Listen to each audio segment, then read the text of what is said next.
Venku je 9 stupňů, velký rozdíl proti nedávným mrazům. Přizpůsobuje tomu vybavení. Tenké ponožky místo tlustých, normální kalhoty místo lyžařských, prstové rukavice místo palčáků, žádná kukla, voda místo čaje. Jen peřovku si nechávám, protože je lehoučká. Předpovědi dnes hlásí maximálně 2,7 metrů za sekundu kolem 3. hodiny, ale už předpolednem sondy začínají olizovat trojku, tak se vydávám zkusit Beroun. Jde to trochu z jihu, ale později se to stočí na ideální jihovýchod. Cestou vidím točit káně, tak si říkám, že by to dnes mohlo být dobré. Cestou na start vidím Martina Ondráška ve slušné výšce nad hranou, takže na udržení by to dnes rozhodně mělo být. V hodě startuji na poprvé, skutečně se bez problémů zachycuji a po chvíli už točím. Jeden stoupák mě vynese až k téma, na což moc nejsem připraven a teprve ve výšce kolem 1000 metrů se začínám ujišťovat, že to je prostor opravdu 1050.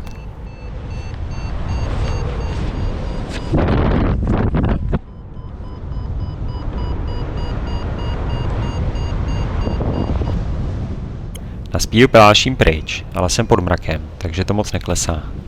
Měním proto směr, abych se dostal spod něj. Když se to povede, tak mi na půlce speednu levá strana klapne, ale bez nějakých potíží.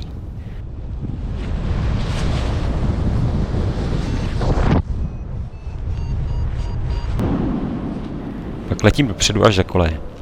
Snažím se vrátit pod mrak, ale klesl jsem už moc, takže už to nenosí. V letě jsem si ověřil, že kousek pod mrakem se dá letět rovně a neklesat, mnohem líp, než níž pod ním. Naskakaly krásné kumulostrády, ale já jich nedokážu využít. Když ztratím moc výšky, tak se prostě vracím ke kopci. Martin podmínek využil lépe. Podruhé vytočil nad kolejemi a pokračoval v letu. Paráda. Kumulostrády všechno dost zastínily, takže pak spíš jen svahy s občasným přitočením. Štěstí se na mě ale po nějaké době usmívá znovu.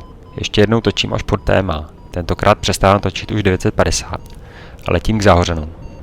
Kousek ode mě prolétá malé letadlo a je níž než já. Nad letadlem. Říkám si, že s výškou 100 metrů nad startem se začnu vracet, ale na této hranici to skoro neklesá, tak letím dál a skutečně se za chvíli vyzvedám z plus 90 zase na plus 110. Letím až ze Záhořany a poprvé od září se přepínám ze svahovacího do přeletového režimu.